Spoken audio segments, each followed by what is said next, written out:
Hello guys, welcome back to our anime explainer. Guys, please like the video and subscribe to my channel. Today is explanation of Tales of Herding God Part 105 based on novel. So let's start. The man walked through the long corridor, passing through doors after doors. Later, he waved his hand and a sword flew over, landing on his back.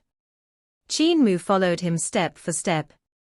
Slightly stunned at the last action, he called his carefree sword.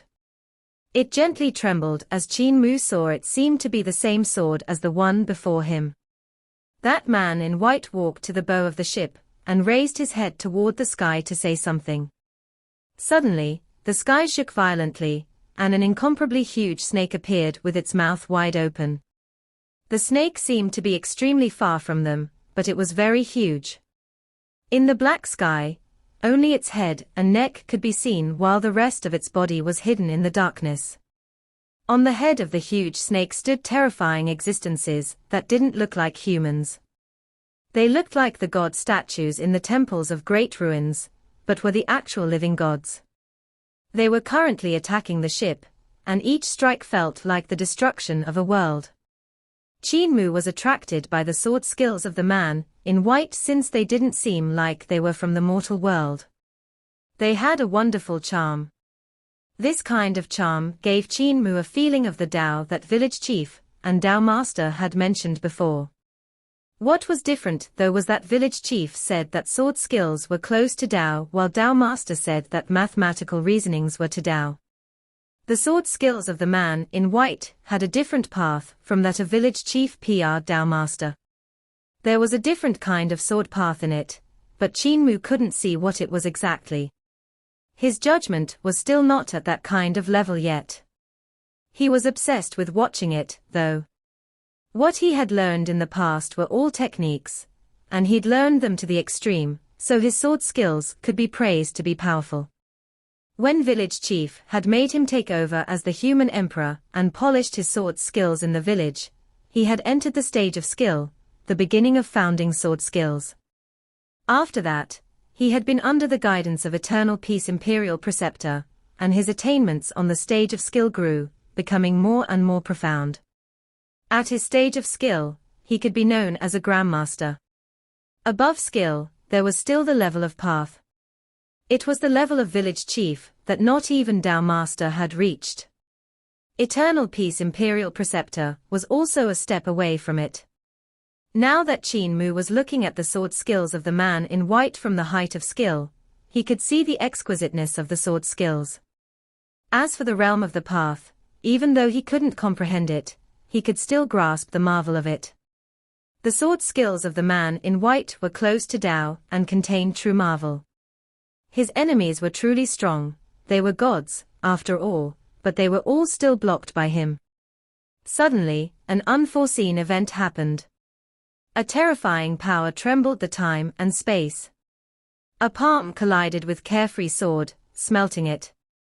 The body of the sword melted and broke off, causing that ship to fall from the sky after the broken sword and descend into the darkness.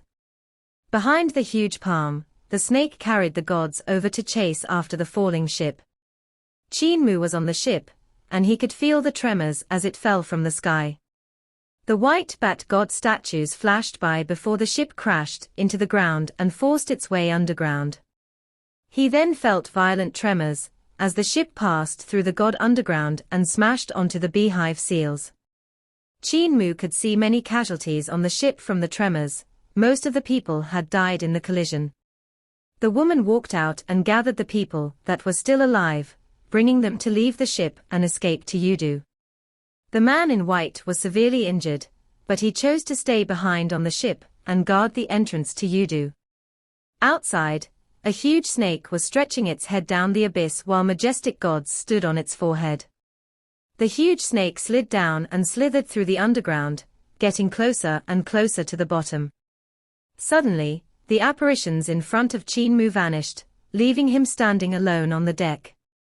With a cool wind blowing against his face, his clothes flapped loudly. Turning back his head, he saw only the darkness of Yudu. He was now at the bow of the treasured ship, having entered the world of Yudu. He didn't see a huge eye appearing beneath the ship, or that it was even larger than the ship. It was watching him with interest. Qin Mu looked at Yudu world that was in the darkness. It was monstrous and multicolored over there, with life forms of all kinds of colors giving off all kinds of glow from the distance. A bunch of people had entered Yudu under the lead of the woman, while the man in white had chosen to stay guard, stopping the huge snake and the gods from coming after them. Was the man in white still alive? Did he die in battle, or did he manage to stop the gods, and went into Yudu to look for his family? Were they from Carefree Village?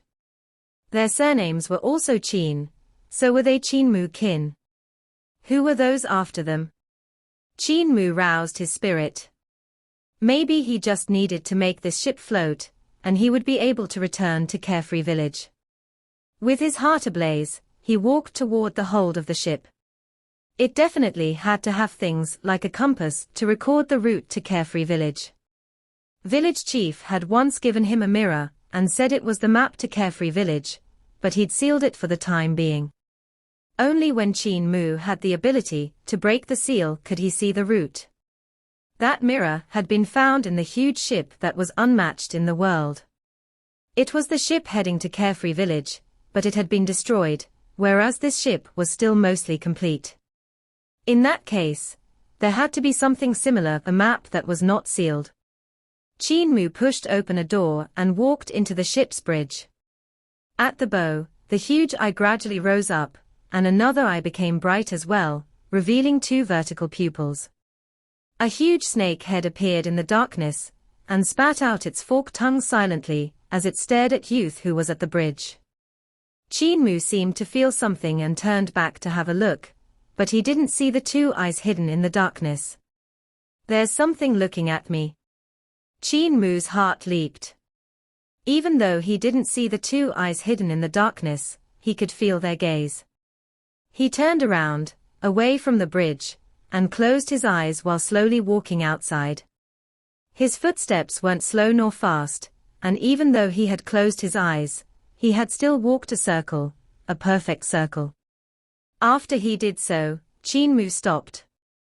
The reason he walked in a circle was to calculate the precise location of the gaze. This involved using algebra skills to calculate space. To other people, he would only be pacing around while thinking of some problem. No one would expect that he was actually calculating the location of the watcher. His mind was greatly shaken. In the few steps, he had determined the source of the gaze and some extra information. What was watching him was a pair of eyes, the distance between which were 900 yards. What a humongous entity. Could it be the Yudu life form that was scared off by my one phrase of Yudu language when I boarded the ship? Qin Mu composed himself, his expression remaining normal. He didn't reveal any hint of panic as he turned to walk toward the bridge. He wanted to scout out the bridge first. If something happened, he would leave immediately and not stay around. The bridge was the control room of a ship, the place where its direction, route, command battles, and evade attacks could be determined. This was the central administration of the treasured ship. As long as Qin Mu entered the bridge and found the route map, he would be able to control this ship according to the map. His heart was ablaze, for this ship carried his dreams of returning to Carefree Village. Just as he walked into the bridge, a door suddenly opened and a great shaman barged after him carelessly. When the two of them came face to face, they were both stunned. The great shaman was an expert that had been through many battles, so he reacted instantly and opened the mouth of the bottle gourd behind him. Countless souls instantly flew out, pouncing at Qin Mu. At the same time, the great shaman shone with golden light as he executed grand shaman ruder scriptures of Roland's golden palace. His body swelled up and transformed into a one-eyed four-armed giant. His eyes combined into one and still grew larger. Because of that, the mouth was squished and pushed to the bottom of the left cheek, while the nose moved to the lowest part of the right cheek. He held a Vajra truncheon in his hand, and the sections of the Vajra pillars spun. They looked like four long and slender pagoda that came smashing as Qin Mu, Grand Shaman's disciple. Qin Mu could see that what he executed belonged to Roland's golden palace from a single glance. The cultivation of this person was extremely dense, and the wandering souls spewing out from the bottle gourd on his back was his method of attacking. Great shamans refined the souls of other people into wandering souls, and each one had great power. When a wandering soul entered the opponent's body to bite on their soul, even divine arts practitioners of Six Directions realm would find it hard to defend themselves. If dozens of wandering souls came attacking together and invaded the body, there was no way for divine arts practitioners of Six Directions to resist. However, the wandering soul's bottle gourd was still the best on the battlefield. Countless wandering souls could slip here and there, invading human bodies and eating away their souls. Only corpses would be left after they were done. This kind of attack was said to be successful in every way and had an astonishing power. In front of Qingmen Pass, the most terrifying thing wasn't the knife pellets of barbarian Di Empire, but the great shamans of Roland's Golden Palace. Their attacks were simply strange and hard to guard against. Countless wandering souls from the bottle gourd flew over with miserable shrieks. Behind Qin Mu, Gate of Heaven influence opened up, and a cold wind blew out, sweeping away all the wandering souls with a swoosh. As long as it were the souls of the dead, it was hard for them to escape the control of Yudu. Even if Roland's Golden Palace had secret arts to make the souls stay behind, using the souls of others to cultivate, and their attainments on this path were at a point that other sacred grounds couldn't reach, Gate of Heavenly influence was their natural bane. Gate of Heaven influence swallowed all the wandering souls and shut itself. The miserable shrieks on the bridge instantly vanished. The great shaman was astonished, and the bottle gourd behind him fell to the floor with a thud and shattered into pieces. His forearms moved up and down as the Vajra truncheon on his hand transformed into 4 Vajra pagodas. With his immense strength, he smashed them against his opponent. Qin Mu didn't receive it head-on but moved back to dodge. The carefree sword on his back flew out from its sheath, and the great shaman sneered. A beam of light shone from the Vajra pagoda and hit carefree sword, sucking this treasured sword inside. The great shaman's 4 golden truncheons might have looked like truncheons, but his spirit weapon was actually 4 pagodas that were refined to change their sizes at will. Once they were shrunken to the smallest possible size, they looked like truncheons which could be held in one's hands. However, when in battle, the great shaman could use the terrifying power of the pagodas to overwhelm his enemies, using invincible strength to smash the opponent into a pile of mush. The pagodas were also unusual treasures that could take away the opponent's spirit weapons. If the opponent was not careful, their spirit weapons would be sucked into the pagodas. If this happened, the opponent could only die. The great shaman had just taken away Qin Mu's carefree sword with his pagoda when he saw treasured swords flying out from behind the other and stabbing into the pagoda. He was stunned and didn't react before the sword lights came flooding over like a sea, drowning him out. In an instant, the surroundings of the pagoda became filled with swords. The arm of the great shaman gave in first. Even with his immense strength of a cyclops, he still couldn't carry such a heavy thing. A crisp crack came from his arm as his bone snapped. Swoosh, swoosh, swoosh. Several thousand treasured swords stabbed neatly around the pagoda to form an unimaginably huge sword pellet that had a radius of several yards. The great shaman had already disappeared by then. Qin Mu walked toward the helm of the bridge, leaving behind the great shaman, which had been stabbed to death under the gigantic sword pellet. Beneath it, there was a leg sticking out. Qin Mu came to the front of the rudder. In this treasured ship, it was structurally different from those of Eternal Peace Empire's flying ships. The latter had one rudder which was used for changing the direction, rising and descending, but the rudder of this treasured ship had other strange contraptions. There was also a silver helmet with red tassels. Frowning, Qin Mu examined the contraptions in detail, but he still couldn't understand their usage. He hesitated for a moment before picked up the silver helmet and placing it on his head. Suddenly, his vision lit up, and the vast space in front of his eyes expanded and spread out. In a split second, the heaven and earth transformed, revealing the geographical features of great ruins, as well as eternal peace, the prairie, and the world of ice and snow in the north. Qin Mu was stunned. The person who forged this ship truly had the hands of God. They stored the geographical features in the helmet, so it could be used to control the course of the treasure ship. He stretched out a finger and gently made a dot on the geographical map in front of him. In an instant, the treasured ship trembled. It seemed to want to fly out from the beehive seals and toward the direction he had pointed. However, the ship was firmly stuck in the seal between the two worlds and couldn't fly up. So that's how you control the movement of the treasured ship.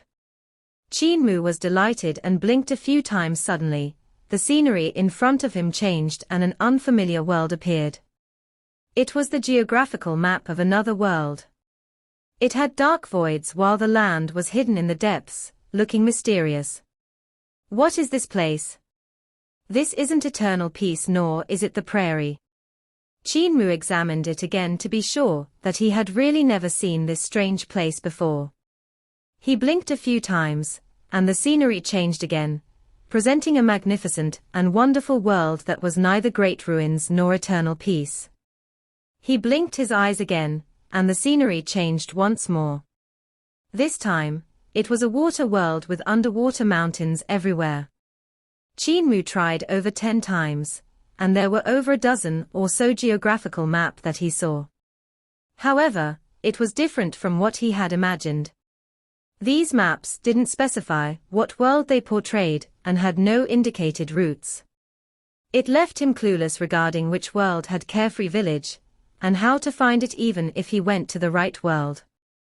There definitely has to be a compass with the record of the route to Carefree Village, so as long as I find it, I will be able to fly this ship back to Carefree Village. Qin Mu looked around, and his gaze landed on the place where the compass should be placed. There, he should have seen a mirror similar to the one village chief had given him, but that place was empty. The compass mirror was shattered. Luckily, I still have the compass mirror Grandpa village chief gave me, however, I wonder if I can solve the seal on it. He stretched his hand into the Daotai sack to look for the compass mirror when he saw the shattered pieces on the floor. The mirror had been deliberately smashed by someone so that other people couldn't know the location of Carefree Village. Could the man in white have been the one that destroyed the mirror? Qin Mu was slightly stunned and pulled his hand out of the Daotai sack.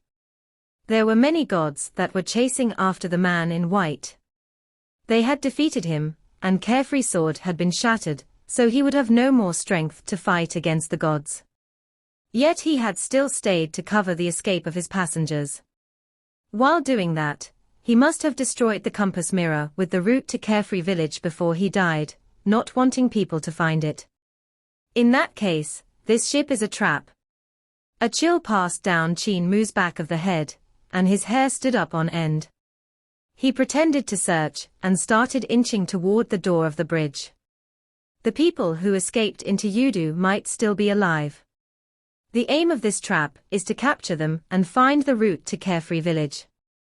I have the mirror Grandpa village chief gave me, so if they get hold of it, they will be able to find Carefree Village. He passed by his sword pellet, and it loosened up.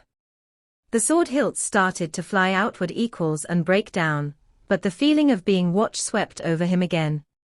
The two eyes that were 900 yards away from each other had landed on his body again, applying terrifying pressure on him. It was evident that the owner of the gaze was suspicious. Qin Mu pretended to be startled and turned his head back, as if he had just felt something. At that moment, the invasive gaze suddenly faded away. Which senior is hidden in the darkness? Qin Mu asked loudly. Much thanks to Senior for your guidance, allowing Junior to enter this treasured ship. Could Senior please show himself? He waited for a moment, but no one replied. Qin Mu revealed a look of disappointment, and continued to collect his treasured swords one by one while sighing. Since Senior isn't willing to show himself, this Junior can only engrave this evet in his heart. He walked toward the door of the bridge, his heart beat slightly faster than before. He used his vital qi to suppress his heartbeat, making it come back to normal. Just as he was about to leave the bridge, the door suddenly opened. Pan Gongso walked in and blocked the door with a smile. Cult Master Qin, you have two choices. You can either take off the helmet or lose your head. Qin Mu almost blurted out vulgarities, wishing for more than anything to stab the guy's chest with thousands of swords. Qin, your head. Qin Mu stabbed forward with one sword, and instantly 8,000 swords moved together, overwhelming Pan Gongso. While he did that, he shouted out ruthlessly, Qin Gongso, you and I cannot live under the same sky. Qin Gongso. Why is he calling me Qin Gongso? Pan Gongso was stunned, but he didn't think much about it. He immediately smacked the Dao Tai sack around his waist, and a huge banner leaped out. He grabbed it and turned around while shaking the banner, causing countless locusts to fly out. The locusts buzzed around him before shifting toward Qin Mu's sword rain. The locusts pounced on his flying sword as well as all the others. They gnawed on them with catcha-catcha sounds, but they couldn't bite through. Qin Mu's refinement of 8,000 swords had nearly depleted all the highest quality materials in Heavenly Devil Cult. Even though the 8,000 swords were mostly made of black gold, every sword came from the hands of Qin Mu, a forging professional. When he was tempering the swords, he added the highest quality metals that were even better than the materials used for Junior Protector Sword and the other first-ranking high officials' swords. Even though Qin Mu's cultivation was limited, and he couldn't raise the power of the 8,000 swords to the level of Junior Protector Sword, they were no inferior to it due to their hardness. Qin Mu operated his sword energy to slash at the locusts, only to hear endless clanging sounds. With sparks flying in all directions, his swords actually didn't harm the locusts at all. Surprising him, this guy also has some treasures. Qin Mu's own Dao Tai sack had been stolen from Roland's Golden Palace, as well as most of that place's treasures. However, Pan Gongso was the Grandmaster of Roland's Golden Palace, so his position far surpassed that of Grand Shaman, and he had his own treasure vault and wasn't robbed by Qin Mu. He had numerous spirit weapons, and the locusts actually came from a technique that belonged to Venomous Insect Hall of Heavenly Devil Cult's Great Educational Heavenly Devil Scriptures. It was an unusual treasure, which was refined with the technique of venomous insect refinement. Pan Gongso had entered Heavenly Devil Cult once and learned Great Educational Heavenly Devil Scriptures. Even though he had not received Unity Technique, he had learned all of the techniques in Great Educational Heavenly Devil Scriptures. The venomous insects in his Dao Tai sack were a cult legacy level treasure, and they had been fused with the skill of soul cultivation. Every venomous insect was refined to not only attack the corporeal body, but also the souls of the enemy. The offensive soul insects of Roland's Golden Palace's Grand Shaman Ruder Scriptures had been derived from the path of venomous insects in Great Educational Heavenly Devil Scriptures. The hardness of the locusts exceeded metal, and they could change their sizes at will since when they had been refined in his previous life. An ordinary spirit weapon would be cleanly eaten by the flying locusts without a scrap left. Since the locusts had shaman spells that attacked souls, they were proficient in tainting other people's spirit weapons as well. Once this happened, the owners would lose control of their spirit weapons, which would make it easy for others to slaughter them. The most important point was that normal cult master level treasures exhausted quite a lot of cultivation in their execution, while the use of locusts didn't burden Pan Gong so much. This was why he used this treasure the instant he clashed with Qin Mu. He knew that Qin Mu's cultivation was abnormally dense and even surpassed his. Even if he was recultivating after a reincarnation, and his speed of cultivation was much faster than that of Qin Mu. He didn't dare to underestimate him. He didn't think he could overwhelm Qin Mu with just cultivation. Qin Mu had a lot of flying swords, and there was also quite a number of flying locusts. Both of them were actually executing sword skills, both flashing in the air all the time. What Qin Mu had executed was Dao Sec's third writing of Dao Sword, and Pan Gong So had also executed the third writing of Dao Sword. 5 colored auspicious clouds cover, celestial sounds tinkling on the 3 heavens. These moves and sword skills in the hands of Dao Sec's disciples could be said to be magical and out of the mortal world. However, in the hands of the two on this battlefield, the sword Qi and flying locusts had no celestial breath. Qin Mu's sword lights were overbearing as 8,000 swords formed 5 colored auspicious clouds. His 3 eons and 5 Qi were also incomparably overbearing. When the flying swords collided, there was no celestial atmosphere, the cadence having turned into the rumblings of battle drums when soldiers marched into battle with their murderous intent. Pan Gong So, on the other hand, had executed the third writing with shaman spells, the flying locusts turning into the clouds. The gorgeous 5 colors rolled with demonic nature, and looked like all kinds of poison spreading about. With the addition of strangeness of shaman spells and shaman poison, as well as the weird chirping of locusts, the celestial sounds were defiled. Boom! The powers of the third writing of Dao Sword burst forth, as the swords clashed with the locusts. With the explosion of the 2 moves, the bodies of the combatants trembled violently as they fell back, smashing against the walls of the bridge. Blood dripped down the corners of their mouths. Qin Gongso, your death is due. Qin Mu's body jolted and broke free from the wall. With both of his hands raised high above his head, his little and ring finger clasped inwards, his middle and index finger stretched straight out, and his thumb clasped inwards, he clutched the sword formula. Carefree Sword instantly flew over with its sword tip pointing upwards. 8,000 swords came whooshing over, forming a large sword. The 8,000 swords took Carefree Sword as their core while they swirled around it continuously, executing both drill sword form and hack sword form. Qin Mu's hand slashed downwards. Whoosh! A huge sword came falling on Pan Gong So. Cult Master Qin, for you to control so many swords, is your cultivation going to be enough? Pan Gong So swung his 10,000 locusts banner left and right. Countless flying locusts flew back, attaching themselves onto the backs of one another, forming a giant shield. The sword and flying locusts clashed, and the sword skill transformed. Countless swords started spiraling as they changed to spiral sword form. The locusts that were refined until they were like steel made the swords unable to drill through, but spiral sword form could tunnel into the gaps in between to slash at Pan Gong So, who was at the back. Qin Gongso, your magic power isn't enough as well, right? Qin Mu said ruthlessly. Pan Gong So was bewildered inside. Why does this brat keep calling me Qin Gongso? My surname is not even Qin, weird. What he didn't know what that the owner of this ship was called Qin, and he had come from the Qin family of Carefree Village. On top of that, the behemoth whose eyes were 900 yards apart guarded this ship, while waiting for the people of Carefree Village to come back.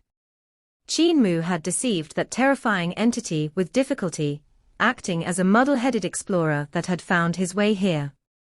Just as he was about to walk out of this trap though, Pan Gong So had to call him Cult Master Qin, which was clearly pushing him into the pit of death. Therefore, Qin Mu brought him down with him, dragging him into this mess by purposely calling him Qin Gongso. It was basically the mentality of, if I have to die, you will be accompanying me. Qin Mu wasn't wrong in his previous words. Pan Gong So's magic power was somewhat unable to make ends meet. Even though the requirement for cultivation for his 10,000 locusts banner wasn't high, it was still a cult legacy treasure. Since he was still on 6 Directions realm, it was pretty exhausting to execute a treasure that was on Divine Bridge realm. Competing with the third writing of Dao sword against Qin Mu had exhausted pretty much all of his vital qi, otherwise, he wouldn't have used 10,000 locusts banner as a shield to block Qin Mu's sword moves. Qin Mu's exhaustion also ran extremely deep. Otherwise, he wouldn't have used basic sword forms like drill sword form, spiral sword form, and hack sword form. Instead, he would have used big moves like Dao sword.